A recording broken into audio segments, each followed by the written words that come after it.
Anne qui nous dit comment gérer et canaliser un syndrome post-traumatique lié à des abus de pouvoir qui ont duré pendant des années.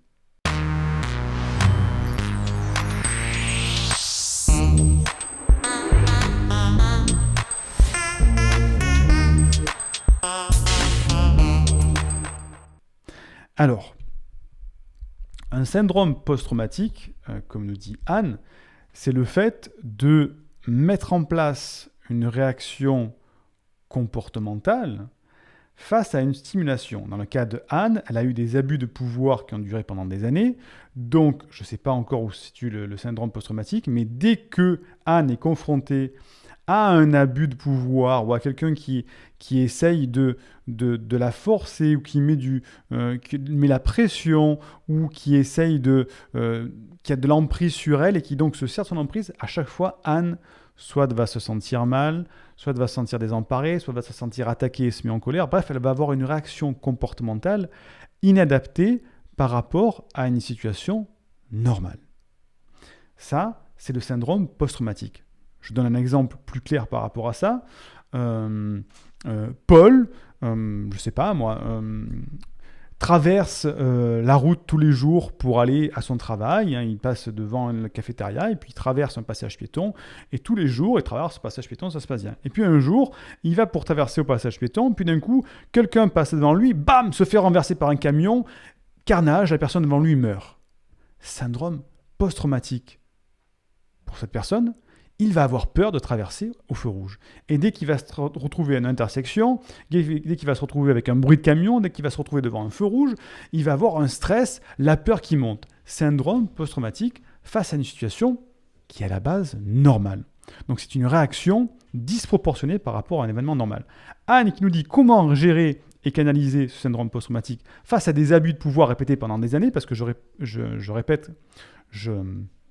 je rappelle plutôt qu'un syndrome, un syndrome traumatique peut se passer sur un gros traumatisme, comme dans l'exemple que j'ai donné, ou il peut se passer s'il y a un traumatisme, un petit traumatisme répété sur une longue période. Les deux fonctionnent. Et donc, comment faire pour canaliser ça ? Déjà, Anne, il faut savoir que ce syndrome post-traumatique est une réaction disproportionnée, comme je le disais. C'est-à-dire qu'en fait, tu vas surréagir par rapport à des stimuli. Pourquoi ? Parce qu'il y a une charge émotionnelle par rapport à cet événement traumatisant. Dans ton cas, Anne, c'est parce que tu as eu de l'abus de pouvoir pendant des années. Donc ça t'a forgé, ça t'a gravé au fond de ton fonctionnement que dès qu'il y a un abus de pouvoir, du pouvoir, quelqu'un qui te manipule, quelqu'un qui a de l'ascendant sur toi, eh bien ça égale mauvaise chose pour toi. Donc ce qui fait que tu vas surréagir dès qu'il y a ça, soit de la colère, soit au contraire, toujours pareil, c'est réaction de fuite ou de défense. Donc, il faut déjà rationaliser. Déjà se dire, ok, je sais, prise de conscience, je sais que ma réaction est inadaptée parce que A, B, C ou D. Donc ça, je pense que Anne, c'est déjà la première réaction que tu as déjà dû avoir, c'est que je sais que j'ai un syndrome post-traumatique et que donc je surréagis. C'est la prise de conscience que certaines personnes n'ont pas encore. Certaines personnes ont des syndromes post-traumatiques, mais ne sont même pas conscientes de pourquoi elles réagissent mal, par exemple. Je ne sais pas, à chaque fois que je veux traverser une rue, j'ai peur. Mais je ne sais même pas pourquoi. Parce qu'il y a eu un syndrome post-traumatique. Donc, première chose, prise de conscience. Deuxième chose, il faut mettre en place une libération de cette charge émotionnelle que tu as eue par rapport à ces abus de pouvoir que tu as eus.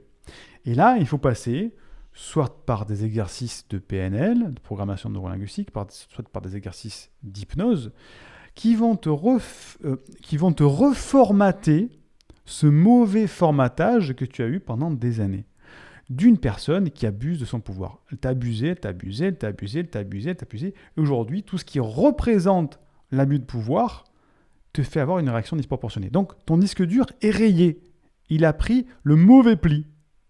Donc, pour reprendre le bon pli, déjà, il faut libérer la charge émotionnelle. Donc, déjà, il faut parler de ça, ces événements d'abus de pouvoir. Donc, tu en parles. Soit tu peux écrire pour te libérer la charge émotionnelle. Soit tu peux faire des exercices pour te libérer. Soit tu peux aller voir quelqu'un, un psychologue, un thérapeute qui va t'aider à libérer tout ça, en parler déjà, tu en parles ouvertement. Et deuxième chose à mettre en place, c'est reformater ce mauvais pli.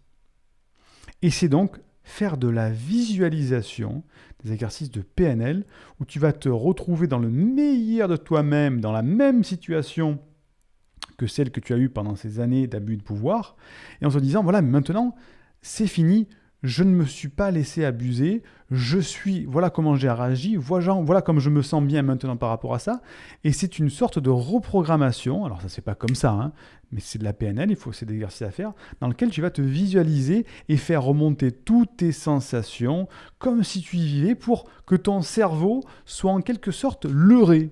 Parce qu'il faut savoir qu'un cerveau, que tu vives les choses ou que tu les imagines, pour lui, dans une IRM fonctionnelle, c'est la même chose. Ce sont les mêmes zones qui sont activées et le cerveau croit que c'est la même chose. Donc en visualisant tout ça, mais en faisant une visualisation très intense, en ressentant les choses, en se replongeant, donc ça c'est de la visualisation avec du VACOG, tout ça, bref, ce sont des exercices de PNL, et bien ton cerveau va progressivement se rendre compte que cet événement, il n'est pas traumatisant, et en fait il est peut-être même bien normal, il est peut-être même bien agréable, et peut-être même bien que tu peux en sortir encore mieux qu'avant. Et tu vas reformater petit à petit avec ces exercices-là dans lesquels tu te sens bien. Tu vas revisualiser les différents moments où tu as vécu ces abus de pouvoir et les transformer en moments où tu ressors en quelque sorte gagnante de tout ça et fier de toi-même et en pleine possession de toute ta puissance en fait. Et comme ça, tu lèves le mauvais pli qui a été mis en place par cet événement traumatisant. Donc là, je t'ai résumé en quelques secondes ce qu'il faut faire. Ça prend un petit peu plus de temps, il y a un petit peu plus de nuances, mais c'est ça. C'est prise de conscience, libérer la charge émotionnelle et reformater le mauvais pli. Et là, on peut rajouter après d'autres béquilles à tout ça, de l'hypnose, de l'EFT, tout ça qui vont venir t'aider à renforcer tout ça. Mais c'est le principe. Prise de conscience, charge émotionnelle libérée, reformatage et nouveau comportement, tout simplement. J'espère t'avoir aidé, Anne. Indique-moi en description à quelle adresse t'envoyer la formation offerte réservée aux personnes à haut potentiel qui s'intitule « Canalise tes pensées envahissantes et profite de l'instant présent ». Et surtout, partage cette vidéo à une personne de ton entourage que ça pourrait aider et n'oublie pas, comme le disait Einstein, la folie, c'est de toujours faire la même chose et de s'attendre à un résultat différent. Donc, si tu veux t'épanouir avec ta douance, c'est le moment d'utiliser le bon mode d'emploi, celui qui fonctionne spécialement pour toi, et de changer positivement pour faire de cette terre un monde meilleur.